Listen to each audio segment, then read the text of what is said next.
9 hours of deliberation, but no verdict yet in the Andrea Sneiderman trial. They're going to be back to work on Monday to decide whether Sneiderman lied to police and lied on the stand.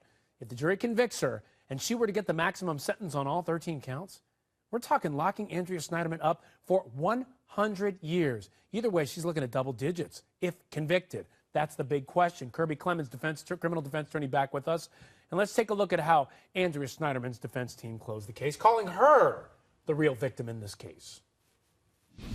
Did she have a good relationship with her husband? Damn right she did. Bottom line, folks, she is a victim. Her kids are victims because of something Hemi Newman did. Hemi Newman had an obsession with this woman, had an infatuation with this woman, and he acted on that on the morning of November the 18th of 2010. And as a result of that, the reason he did was because he knew Andrea Sneiderman wasn't going to leave her kids, wasn't going to leave her husband, and the only way he had a shot in his mind was to kill Rusty Sneiderman.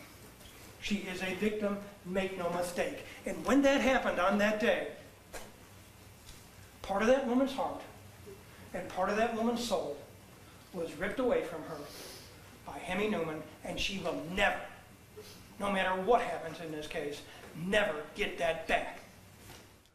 You know, Kirby, that's a strong point for the defense. Hemi Newman even said, I wanted to be with her. She didn't want to be with me. She said repeatedly that she was married. He didn't testify in this trial, but that's part of the background of all this. No, you're absolutely correct. And I think that does go a long way, that you have a man who's mentally ill, was adjudicated mentally ill by the jury, having an obsession with this woman, and the DA could not refute any of that. I mean, the defense harped on what was effectively the DA's victory. You won, got a guilty verdict, guilty but mentally ill. That's what you got. Right. And now you're trying to say that this woman, you know, is somehow collaborative with this crazy man? Absolutely not. You know, it's one of the toughest things to do in cases like this. We saw a version of it in the Young trial where you have somebody that you've already convicted. Now you're trying to go after somebody else. Sometimes that jury might think, well, we've already got somebody. Right. So answer me this real quick. Usually we see juries on Fridays say, we're going to come to a verdict because it's Friday. You don't want to come back the next Monday. At least that's what we think. Are you surprised they didn't reach a verdict today? I'm not surprised, and I'll tell you why. I think that that some jurors are going to feel that she got away with murder by by the murder charges being dismissed. And those jurors aren't going to want to find her not guilty. And they're going to hold fast to their guns. Other jurors may find this is just, you all haven't proven a relationship. And you're really indicting her about lying about a relationship that you haven't proven. And so we're not going to convict her. So you're going to have, I think, those two factions. And because of that, and the publicity behind this, right, it was huge in Atlanta.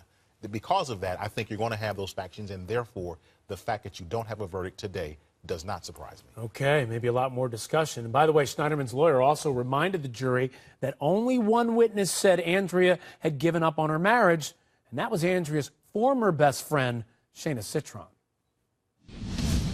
Shayna's trying out for a TV show, isn't she? The Real Housewives of Atlanta. I mean, you gotta be kidding me. You see her outfit the second day? The red dress? You saw the video of her interview with Andy Thompson way back in January of 2010. Glasses, dark clothes, nothing flamboyant, nothing dramatic. But then she wanders into court, she looks at the camera and says, "Showtime!"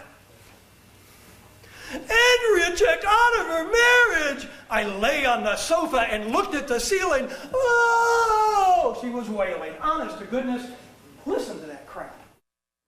Okay, Kirby. Now, I get that he has to try to discredit this witness, but a lot of people were writing into us saying, isn't this a little over the top? I mean, the woman's in there testifying. You know, you're talking about her dress and the way she's acting. What do you think? Over the top, or is this something that you would maybe do in trying to discredit a witness? I think when your client is on trial, you have to go after them hard. And I got to tell you, one of the things, you know, when I used to teach trial techniques, and I've been taught trial techniques as well, you have to really push the envelope, because when the jury gets back there, you're not going to be, if you give them moderated tones and they're very reasonable, well, then they're easy to move away. Would you push it in this way?